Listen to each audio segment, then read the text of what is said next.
Dr. Gabriel Andrade from the Liberal Arts Department here at the College of the Marshall Islands. And today I'll be joined by Janet Hess, also from the Liberal Arts Department here at the College of the Marshall Islands. We will be speaking about world history and the place of the Marshall Islands in this regard. Hi Janet, welcome. Hello. The Marshall Islands are part of Micronesia. Micro means little islands. So I suppose that people in Paris and London and New York, they probably won't know where the Marshall Islands is. So in the big picture, how do the Marshallese fit in terms of world history? For me, teaching world history at the College of the Marshall Islands, I teach both ancient history and modern history, somewhat modern history before 20th century. And we come across the Marshall Islands in the age of exploration, as Magellan and some of the other explorers come across the Pacific trying to circumnavigate the world. And we can chart the Marshalls as being a stepping stone type of country, as people in small sailing boats kind of work their way through. We also see interaction in world history with ships that were attempting to find the Northwest Passage from the California-Alaska side, okay. And they would come to the Marshalls to winter until the weather got better to continue their explorations of the west coast of the United States and Canada. The second time we come around to the Marshall Islands, of course, is in World War II. All right. And where the Marshalls are a key strategic part of both the Japanese and the American war in the Pacific. And then they have the nuclear legacy from after the World War II of the U.S. doing nuclear testing here. So those are the main points in history where modern history and ancient history where the Marshall Islands come into play as a strategic place in the Pacific. Usually the way world history is taught, when ancient history is taught, they concentrate on the big civilizations, Greece, China, Egypt. Now the Marshall Islands obviously were not part of those great civilizations, but I suppose that nevertheless you teach your students about this. How do they feel about the Greeks and the Romans and the Egyptians? I mean, do they consider that that's something very alien to them, or do they say, hey, I mean, even though that's very far from here, we feel a connection with Greece and Rome and Egypt and all those places? I think that one of the learning outcomes that I, and the thematic units that I try to infuse in my courses, is not just a history of a bunch of old dead white guys. I have to somehow make it relevant for our students. Mm-hmm. And so one of the ways that I teach is to always bring back the themes of subsistence to economy changes, of people moving to capital centers, of trying to find where education and knowledge fits in it with traditional knowledge. I think that there's something to be learned about by our students about their own historical context if you can give them a framework to be able to study those ancient civilizations, be able to study what makes a civilization, be able to bring it back and view their own civilization, their own development through those lenses.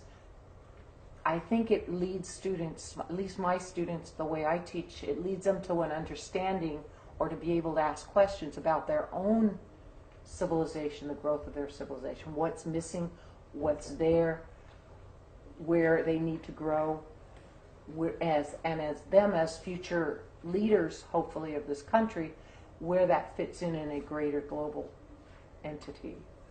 Right. The Marshall Islands, very much as other Pacific countries, are becoming increasingly westernized. I mean, and the fact that we're doing this interview here at CMI in English is a major testament to that, right? And I come from the West. And so do I, of course. Now, obviously, the Marshallese, through American pop culture and, the use of English language and all of that, they are also becoming increasingly westernized. Do you think it will come to a point where they will say we are also part of Western civilization, and even though our geographic location is in the Pacific, I mean, we can relate a lot to the cultural roots of the West because we are already part of it? I think the answer is yes and no. I think yes, definitely, because of the continuation of the Compact of Free Association with the U.S. That potential of migrating to a Western country, to the United States, through the Compact and through those benefits of the Compact, is important to our students to kind of plug them into Western ideas and Western ideals. I think that,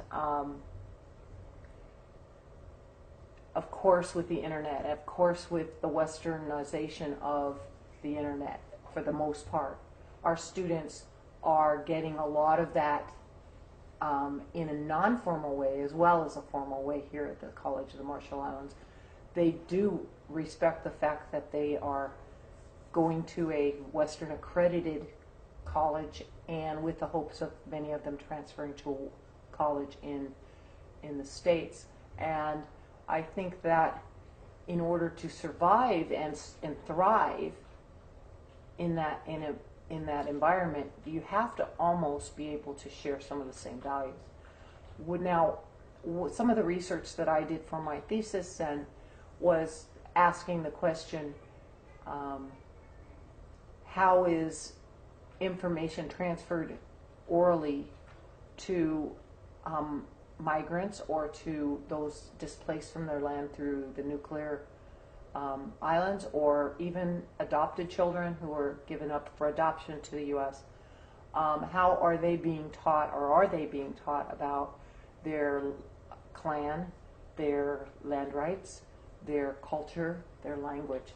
I was surprised when I finished my research. I had to flip it back around because I was assuming and made an assumption that something was being lost. And in fact, what I found was just the opposite, was that information about clan, about land rights, the identity of people who were born and raised in the United States were actually identifying themselves as Marshallese, identifying themselves as Marshallese from their traditional island as well.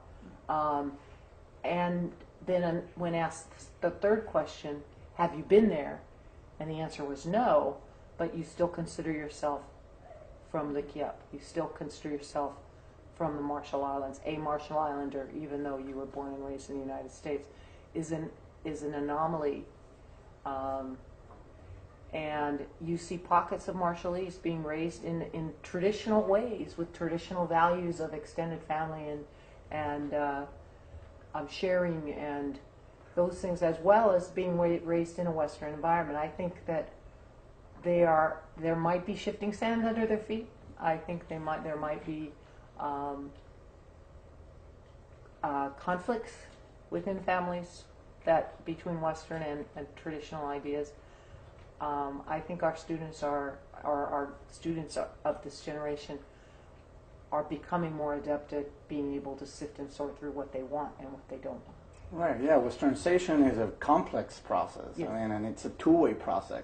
Yeah, sure, I mean, some Pacific Islanders are becoming increasingly Westernized, sure, but when they move to Western countries, well, those Western cultures, they also adopt elements from Pacific culture.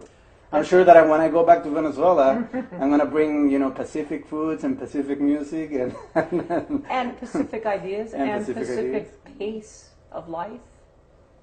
Of course. That's the nature of cultural exchange, right? Yes, and that's one of the things that make me, as a kind of world traveler,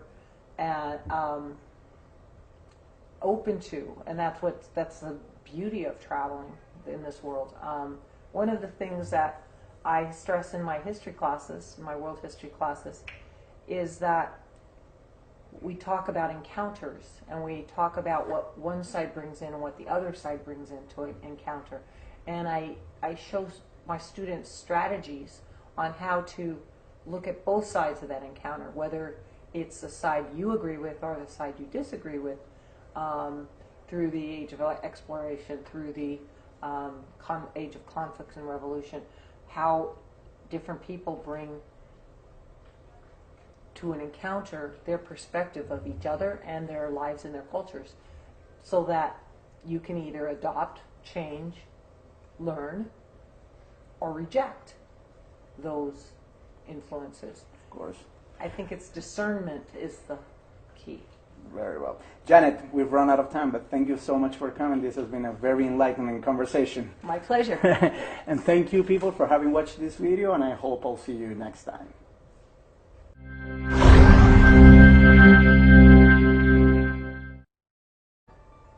And we can chart the Marshalls as being a stepping stone type of country, as people in small sailing boats kind of work their way through. We also see interaction in world history with ships that were attempting to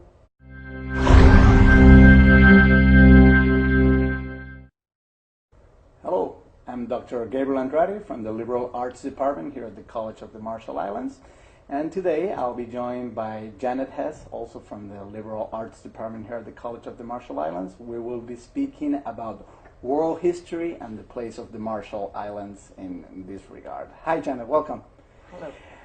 The Marshall Islands are part of Micronesia. Micro means little, little islands. So I suppose that people in Paris and London and New York, they probably won't know where the Marshall Islands is. So in the big picture, how do the Marshallese fit in terms of world history? For me, teaching world history at the College of the Marshall Islands, I teach both ancient history and modern history, somewhat modern history before 20th century. And we come across the Marshall Islands in the age of exploration, as Magellan and some of the other explorers come across the Pacific trying to circumnavigate the world, and find the Northwest Passage from the California-Alaska side, Okay. and they would come to the Marshalls to winter until the weather got better to continue their explorations of the west coast of the United States and Canada. The second time we come around to the Marshall Islands, of course, is in World War II.